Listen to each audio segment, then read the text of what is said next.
Every day, new agents join the final expense industry knowing how promising it can be, but not understanding the hurdles that come along with it. One of those hurdles are common objections that you can get from potential clients. These can really come in the way of you making a sale. In this video, I'm going to show you the top 5 objections that final expense agents get and how to overcome them with ease. But before we get started, I just want to quickly talk about Knock It Pro. If you're a field sales agent or somebody that does sales in person, Knock It Pro is the best tool for you to close faster. It's got super fast routing, labels so you can know exactly where the lead is in the sales cycle, and tasks to make sure you always follow up with your lead and never forget the client. It also has cool features like taking notes on the leads and attaching pictures to their profile so you never forget any detail and close as much as possible. Agents are making tons of money using this tool, and you can download Knock It Pro from the App Store or simply click the link below. All right, let's talk objections. Objection number 1 is you approach a prospect and they tell you, sorry, I just don't have time right now. You can actually overcome this objection before they even bring it up. Most agents will approach a lead and they just start pitching. And of course, the prospect's gonna say, hey, sorry, I just don't have time.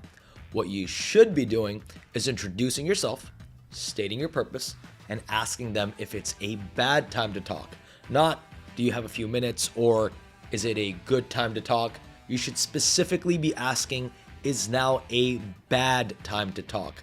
Because people feel more comfortable saying no. So, is now a bad time to talk? No. Now, there's only 2 answers that you can really get from this. One is, no, it's not a bad time to talk. I got a couple minutes. What's up?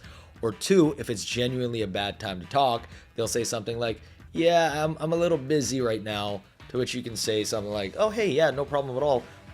What about 2 o'clock tomorrow? Does that work? And just give them a couple of options, make their life easier, get them to choose one, and boom, you've overcame that objection. Objection number 2, I already have insurance. Now, a lot of people think that this is the worst objection you can get, when in fact, it's actually the best one, because now you know that they see value in having insurance. And that's exactly what you should be saying to overcome that objection. Your response should be something like, oh, that's awesome. I'm actually glad that you have insurance, because a lot of people that I meet don't actually see the value in having it, but I'm glad that your family's protected, and it's good that you have insurance.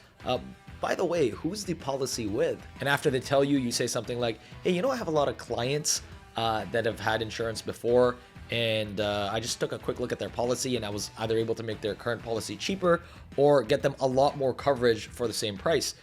You mind if I take a quick look at the policy? Again, you're making them comfortable in saying no. And once they say, no, not at all, of course, you can take a look, it opens the door for you to identify any gaps in their coverage and help them out if you can. Objection number 3, I can't afford it. Now, this is where most agents will start selling and say something like, don't worry, we can make any budget work. You'd be surprised at how cheap insurance can be. Let me see if I can find something for you. But the proper way to handle this objection is to not offer the cheapest option, but rather just ask, what does affordability look like to you? This is so you can have an idea of where they stand in terms of expenditure comfortability, what they're comfortable spending, and now you can give them a proper option rather than the cheapest option. And if they still don't give you an answer, do not offer the cheapest option. Start with something in the middle. So something like, hey, would $200 a month be too expensive for you? It opens the door for you to ask, okay, well, what is a figure you'd be comfortable spending? This almost always gets an answer out of them, and you have a lot more to work with. Objection number 4, yeah, this is great, but I need to think about it. Now, this is a fun one because you don't just get this in final expense insurance sales, but almost all sales. And in this case, your response should be something like, sure, yeah, no problem, of course, no rush, but it seems like there's something you're concerned about. And just wait. Be quiet. Let them talk. And this is where they will tell you their actual concern. Something like objection number 5, which is, well, I don't know if I need it. My family's just going to kind of take care of it. I don't know if do I really need final expense insurance? And your response should be, no, absolutely. That makes sense. I'm glad you have family to help you out with that. But do you think it would be easier on your family if they didn't have to pay the $10,000 to $15,000 for the funeral cost? And they'll say something like, yeah, I guess. And you hit them back with, okay, well, let me show you a couple of options. And if they don't make sense, then no harm, no foul. Remember, you're not saying if it makes sense, we can pick one. That's forcing them towards an obligation.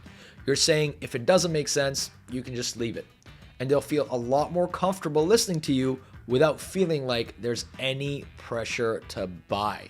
And there you have it, the top 5 objections in the final expense insurance space and how to handle them. Remember, objections just mean that the person on the other side doesn't trust you enough, and that's just opportunity to educate your client and build trust. So get out there, make some sales, handle these objections like a pro, and go be a better agent today.